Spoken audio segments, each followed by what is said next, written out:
आयोग क्यों गई? क्या महिला आयोग कॉन्स्टिट्यूशनल बॉडी नहीं है? क्या महिला आयोग संविधान की बनाई हुई नहीं है? उस महिला डॉक्टर के साथ अभद्रता करी, वो व्यक्ति ही ब्लड बैंक का इंचार्ज था।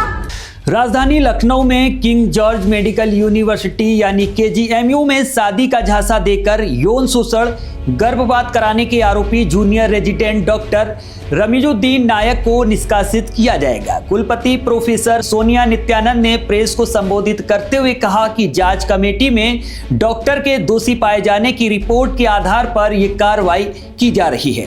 कुलपति की प्रेस कॉन्फ्रेंस के बाद जब उत्तर प्रदेश राज्य महिला आयोग की उपाध्यक्ष अर्पणा यादव KGMU पहुंची तो वहां भारी बखेड़ा खड़ा हो गया। कुलपति से मिलने के लिए कथित तौर पर उन्हें लगभग 10 मिनट तक खड़ा किया गया। आरोप है कि इसके बाद भी कुलपति से मुलाकात नहीं हो सकी। इससे नाराज उनके समर्थकों ने प्रशासनिक भवन के बाहर नारेबाजी की। इसके बाद अर्पणा यादव ने प्रशासनिक भवन में प्रेस कॉन्फ्रेंस कर KGMU प्रशासन पर गंभीर आरोप लगाए।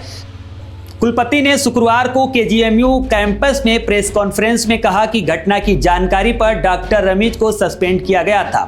चीफ RS कुशवाहा का कहना है कि जांच के दौरान रमीज जांच कमेटी के समक्ष उपस्थित नहीं हुआ। उन्होंने कहा कि विश्वविद्यालय में घटित संवेदनशील घटनाओं की जानकारी समय रहते मुख्यमंत्री और राज्यपाल को नहीं दी गई। उन्होंने सवाल उठाया कि जब मामला महिला उत्पीड़न और मानसिक प्रताड़ना से जुड़ा था तो इसे दबाने की कोशिश क्यों की गई। अर्पणा यादव ने पैथोलॉजी विभाग के विभाग अध्यक्ष सुरेश बाबू वाहिद अली पर भी गंभीर सवाल खड़े किए। उन्होंने कहा कि संबंधित मामले को लगभग 10 दिनों तक दबाकर क्यों रखा गया। साथ ही पूछा गया कि पीड़िता को महिला आयोग के पास जाने से क्यों रोका गया। उन्होंने स्पष्ट शब्दों में कहा कि क्या महिला आयोग को जांच के लिए किसी की अनुमति लेनी पड़ेगी। उस डॉक्टर को बोला गया कि आप महिला आयोग क्यों गई, किस हैसियत से गई। मैं पूछना चाहती हूँ KGMU के पूरे प्रशासन से, क्या महिला आयोग कॉन्स्टिट्यूशनल बॉडी नहीं है? क्या महिला आयोग जो है इस सरकार और इस संविधान की बनाई हुई नहीं है? क्या महिला आयोग के पास आने के लिए KGMU की वाइस चांसलर या अन्य किसी प्रशासनिक व्यक्ति का एक महिला को सपोर्ट लेना पड़ेगा? जब लगातार उन्होंने ये कंप्लेंट करी, उसके बाद जब वो मेरे पास दिसंबर में आई है तो उनसे बोला गया कि आप महिला आयोग मत जाइए, हम विशाखा कमेटी बनाते हैं, विशाखा कमेटी की जांच रिपोर्ट आएगी। वो सारे सबूत जो है और साक्ष्य जो है सबको बताए गए। इस पे NCW में हमारे यहाँ आदरणीय विजय राडकर जी चेयरपर्सन है, NCW की तरफ से खुद संदिग्ध रिपोर्ट पाए जाने पर इस पर दोबारा जांच बैठाई गई। इससे पहले KGMU की कुलपति डॉक्टर प्रोफेसर सोनिया नित्यानंद ने शुक्रवार को KGMU परिसर स्थित प्रशासनिक भवन में आयोजित प्रेस कॉन्फ्रेंस में कहा कि डॉक्टर रमीजुद्दीन का मामला प्रकाश में आने के बाद उसे निलंबित कर दिया गया था। कमेटी के जांच के आधार पर उसे निष्कासित करने का निर्णय लिया गया। उन्होंने बताया कि KGMU में नीट के जरिए डॉक्टर रमीज का दाखिला हुआ था। यहाँ प्रवेश चिकित्सा शिक्षा विभाग द्वारा किया जाता है, इसलिए रमीज की निष्कासन की संतुष्टि उन्होंने चिकित्सा शिक्षा विभाग से करने की तैयारी की है।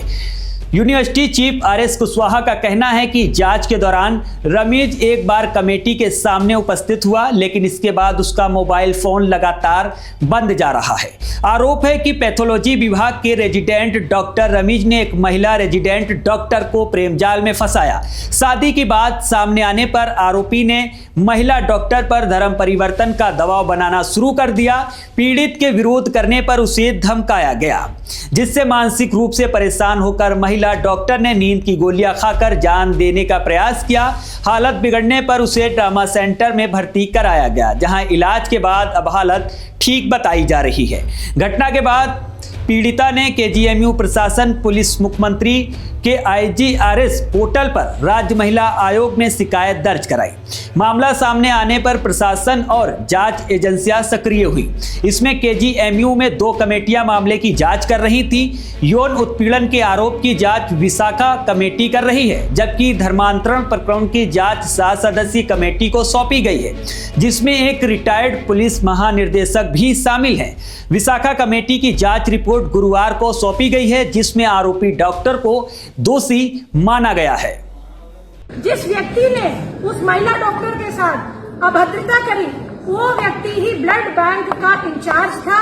ब्लड स्टोरेज बैंक का ये सर्टिफिकेट अप्रूवल है, जिसकी 2 साल तक परमिशन नहीं थी। प्रशासन को और सरकार को, दोनों लोगों को सब तरीके से अंधकार में रखा गया। एक प्रश्न उठा कि उसमें 17 तारीख को ओवरडोजिंग हुई थी, तो मीडिया में छपी हुई खबरों का वो मोटो या सबका संज्ञान लेकर वाइस चांसलर मैडम ने 7 लोगों की कमेटी बनाई, जिसका मैं चेयरमैन हूँ।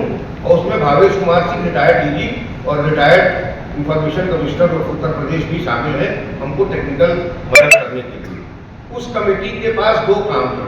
पहला काम यह है, जैसे पहले धर्मांतरण का सवाल था, इस केस में तो धर्मांतरण इन्वॉल्व है, इसमें कोई शक है ही नहीं, और उसकी पुलिस जांच कर रही है, वही सक्षम भी है।